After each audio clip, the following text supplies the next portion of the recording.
Learning online YouTube channel में आप सभी बच्चों का एक बार फिर से स्वागत है। आज हम कक्षा 9th चैप्टर पहला जो ज्योग्राफी का जो पार्ट है जिसका नाम है भारत का आकार व स्थिति, वो हम आज करने जा रहे हैं। भारत का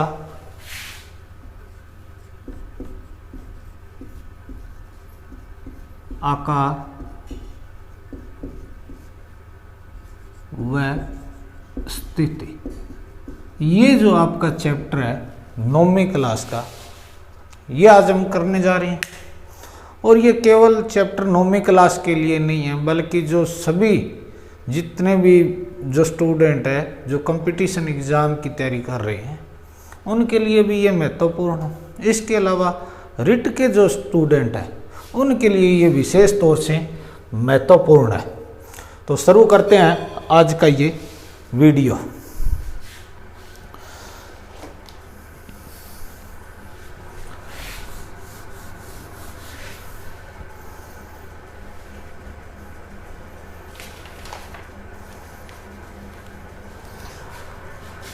शुरू करते हैं भारत की स्थिति से।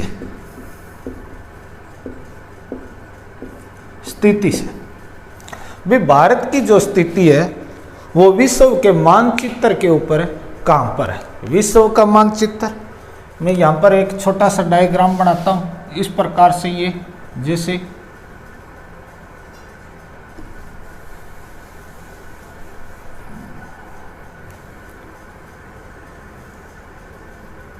इस प्रकार से ये वर्ल्ड का मानचित्र है। ये 0 डिग्री है, ये 23.5 डिग्री है और ये भी 23.5 डिग्री है। ये मकर रेखा है और ये कर्क रेखा है, ठीक है। और ये 0 डिग्री, ये यानी कि यहाँ पर 90 डिग्री और ये 90 डिग्री। 0 डिग्री से 90, 0 डिग्री से 90, इसको कहते हैं उत्तरी गोलार्ध और इसको कहते हैं दक्षिणी गोलार्ध। तो भारत की जो, अगर हम विश्व के मानचित्र के अंदर सिचुएशन की बात करें, भी कहां पर है उसकी स्थिति की अगर बात करें तो भारत इस प्रकार से है, इस प्रकार से, इस प्रकार से।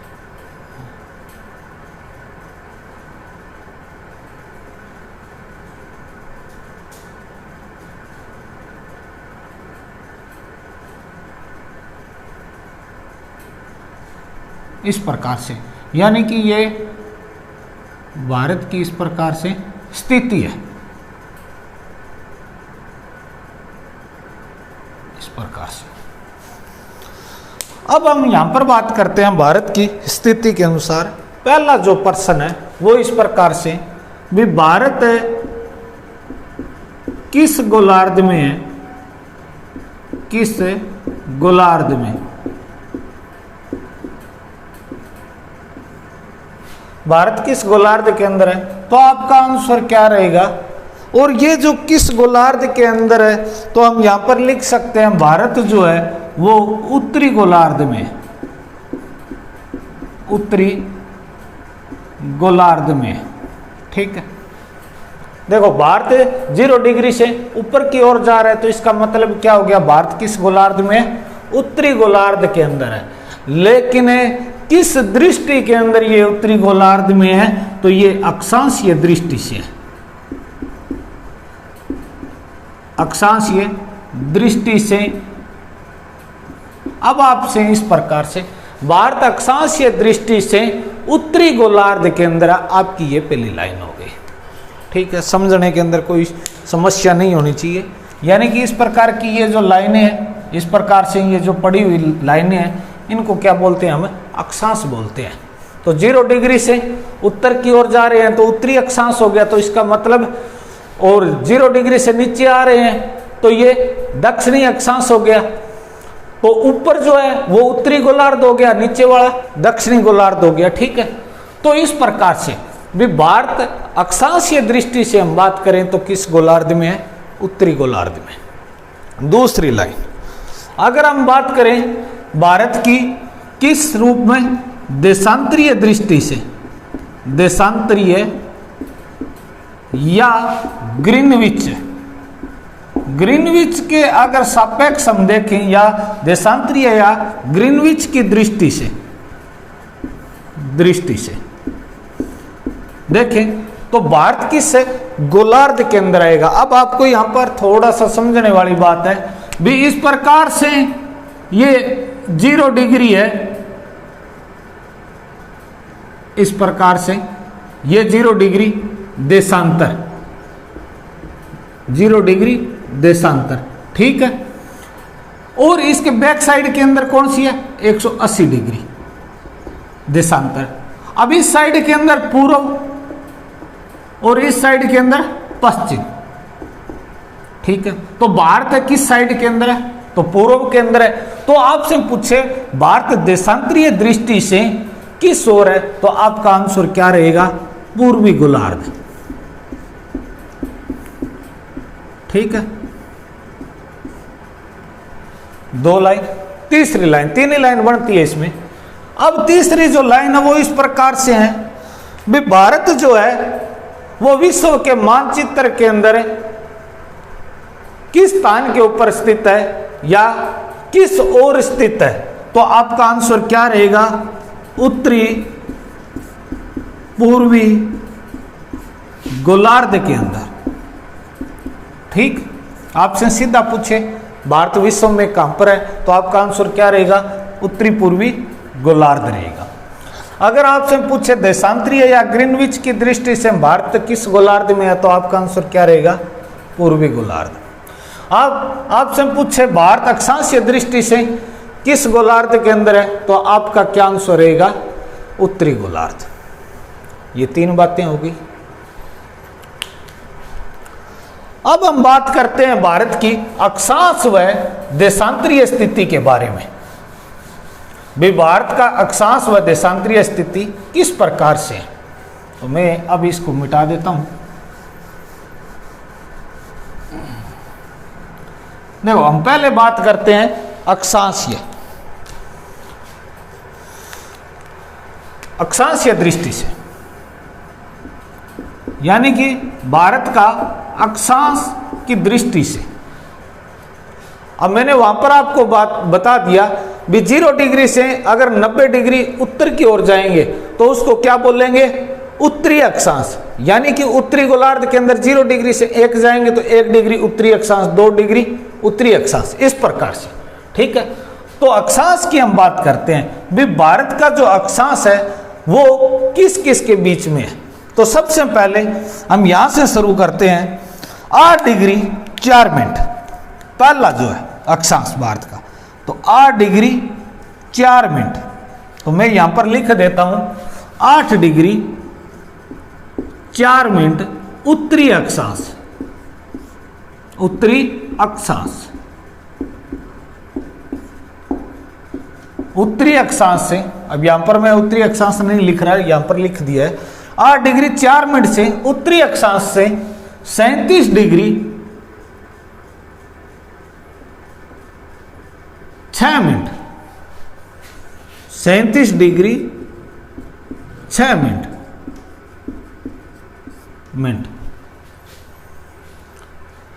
तो भारत का अक्षांशीय विस्तार कितना है, 8 डिग्री 4 उत्तरी अक्षांश से 37 डिग्री 6 मिनट उत्तरी अक्षांश, उत्तरी अक्षांश। अब हम इसके बारे में थोड़ी सी चर्चा कर लेते हैं। देखो, पहली जो बात है, हम 8 डिग्री 4 मिनट की बात करते हैं। ये जो 8 डिग्री 4 मिनट है, ये भारत का मुख्य भूमि, भारत की मुख्य भूमि, भारत की मुख्य भूमि का दक्षिणतम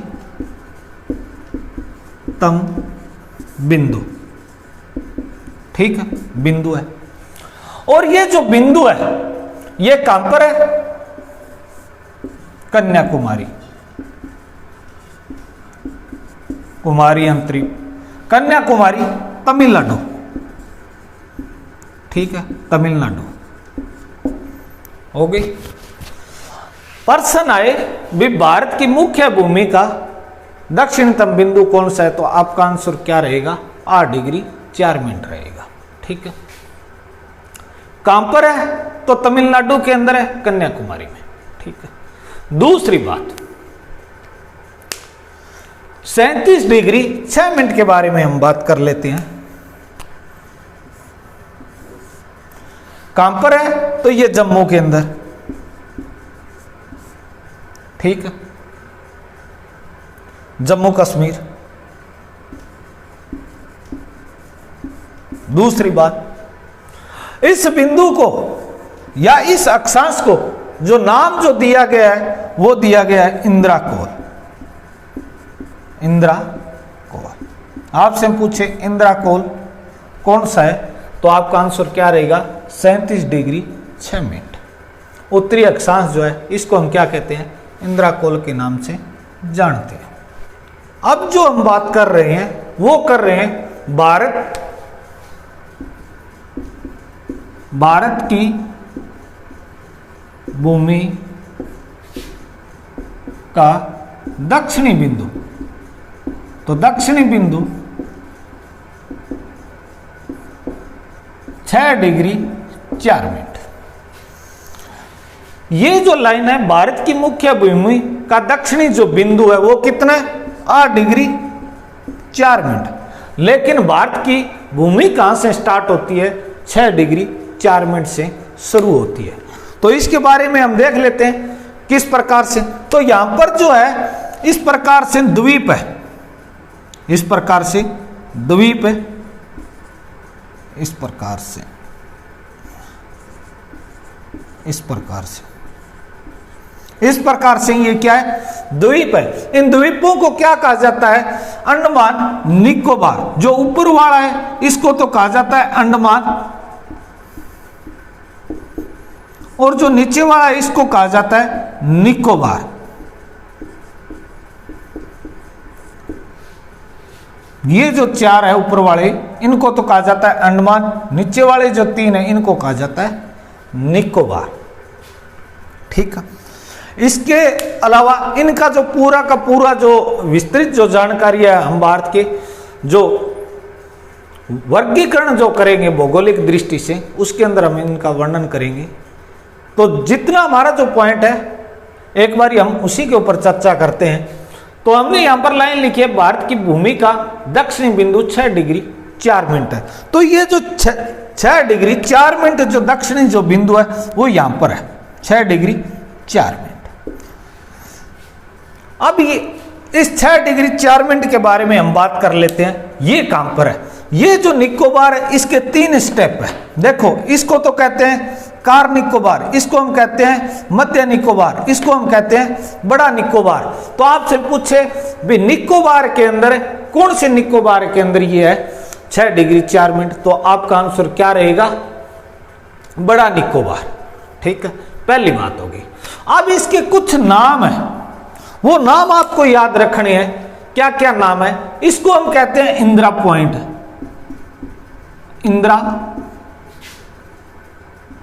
इंदिरा पॉइंट, ठीक है। दूसरा इसका जो नाम है वो है पार्सन पॉइंट। इसके बाद में इसका जो तीसरा जो नाम है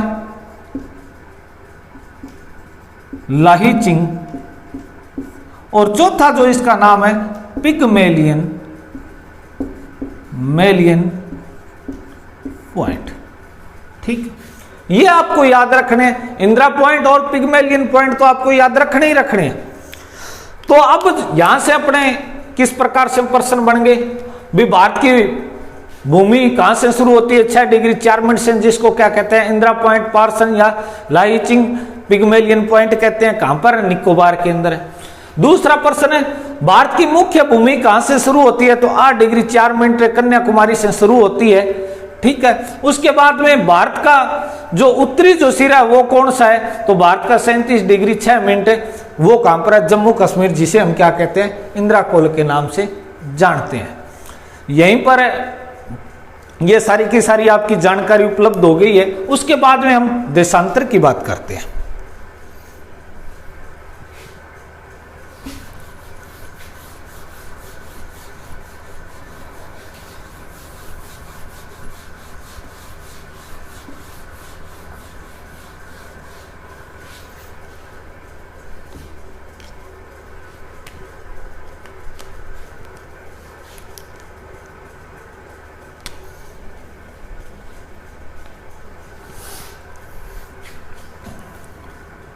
देशांतर,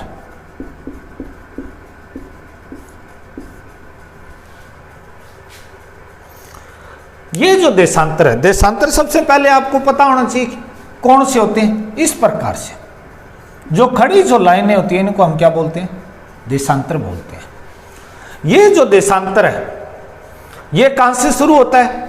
एक तो पहली बात तो यहां से गुजरात से शुरू होता है, ठीक है। दूसरी बात कहां से? अरुणाचल तक। गुजरात और अरुणाचल तक ये जो सारा का सारा है इसको हम क्या कहते हैं? देशांतर कहते हैं। तो ये जो देशांतर है ये जो शुरू होते हैं इसका हम सबसे पहले करते हैं 68 डिग्री 7 मिनट पूर्वी गोलार्ध या पूर्वी देशांतर, ठीक है। 68 डिग्री 7 मिनट 7 मिनट पूर्वी देशांतर, यहां से ये शुरू होता है। और ये जो स्थान है इसकी चलो हम बाद में बात करेंगे, पहले थोड़ा सा पूरी देशांतरों के बारे में, ये जो संख्या दी है इनके बारे में हम देख लेते हैं। ये 68 डिग्री 7 मिनट कहां पर है? गुजरात के अंदर।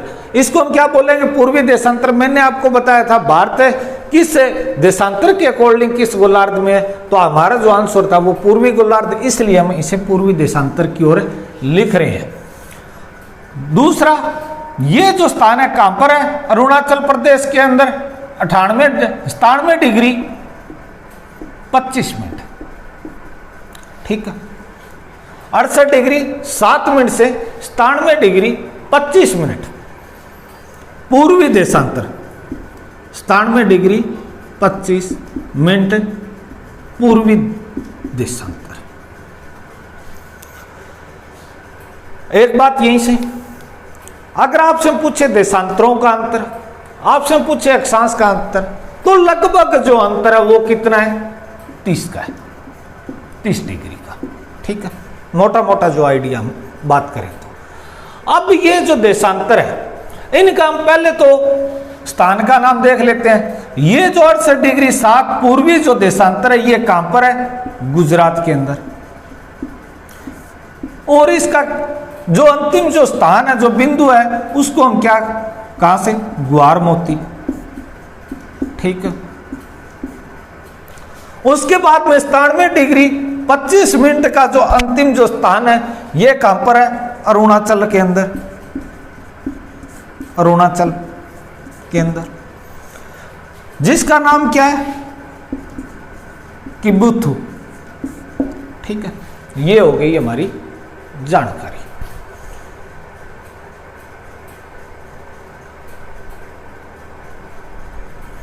इसके अलावा और बात करें तो इसके बीच के अंदर ये जो देशांतर है ये समय के बारे में वो चलो आगे आ जाएगा अपने। अब हम इसके आकार की बात कर लेते हैं। ये देशांतर हो गए 68 डिग्री 7 मिनट पूर्वी देशांतर से 97 डिग्री 25 पूर्वी देशांतर। ये स्थान कहां पर है? गुजरात के अंदर। और ये स्थान कहां पर है? अरुणाचल प्रदेश के अंदर।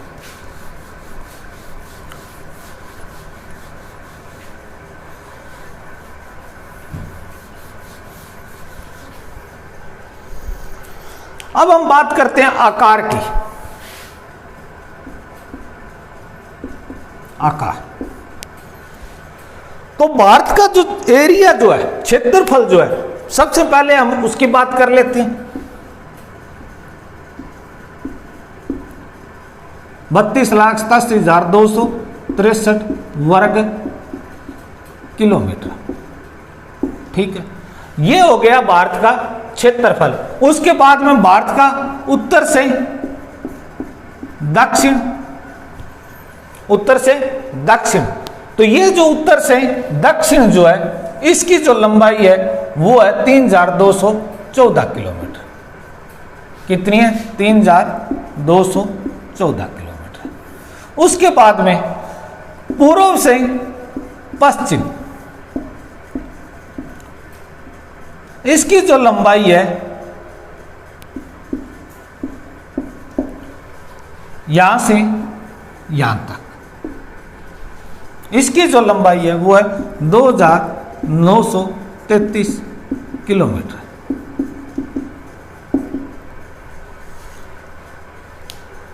बत्तीस लाख 87,263 वर्ग किलोमीटर। उत्तर से दक्षिण 3214 किलोमीटर, पूर्व से पश्चिम 2933 किलोमीटर। ठीक है, इसके अलावा और हम कुछ बात करते हैं, इसकी जो सामान्य जो जानकारी है उसके बारे में हम बात करते हैं।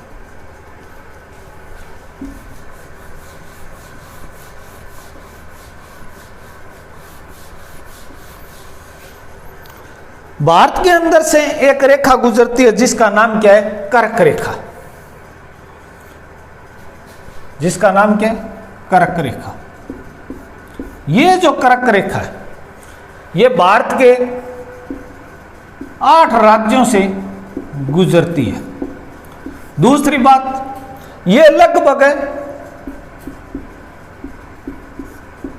मध्य से गुजरती है। कहां से गुजरती है? मध्य से गुजरती है। तो हम 8 जो राज्य हैं इनके नाम नोट कर लेते हैं। पहला गुजरात, गुजरात, उसके बाद में एमपी, मध्य प्रदेश, उसके बाद में हम बात करें छत्तीसगढ़, छत्तीसगढ़ यहां पर पास में ही है इस प्रकार से। उसके बाद में झारखंड, उसके बाद में पश्चिम बंगाल, उसके बाद में त्रिपुरा, उसके बाद में मिजोरम। ठीक है, ये जो रेखा है भारत के अंदर से 23.5 डिग्री, कौन सी रेखा? कर्क रेखा। ये लगभग भारत के मध्य से गुजरती है। कितने राज्यों से? 8 राज्यों से गुजरती है। गुजरात, एमपी, छत्तीसगढ़, झारखंड, पश्चिम बंगाल, त्रिपुरा और मिजोरम। ठीक है, तो इसके अंदर बात करें तो राजस्थान की अगर आप अपने बात करें, राजस्थान रह गया, राजस्थान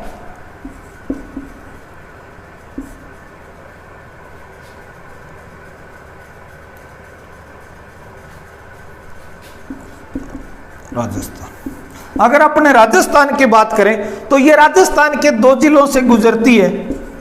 2 जिलों से, कौन से? बांसवाड़ा व डूंगरपुर। बांसवाड़ा के मध्य से गुजरती है और डूंगरपुर के नीचे से गुजरती है, यानी कि दक्षिण हिस्से से ये गुजरती है। ये हो गई आपकी कर्क रेखा। उसके बाद में एक जो रेखा जो और गुजरती है जिसका नाम है 82.5 डिग्री, इस प्रकार से। इसके बारे में और कर लेते हैं।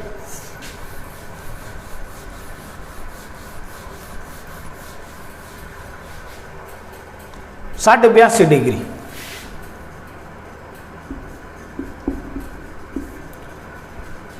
ये जो भारत का समय रेखा है 82.5 डिग्री, ये जो गुजरती है ये 5 राज्यों से गुजरती है।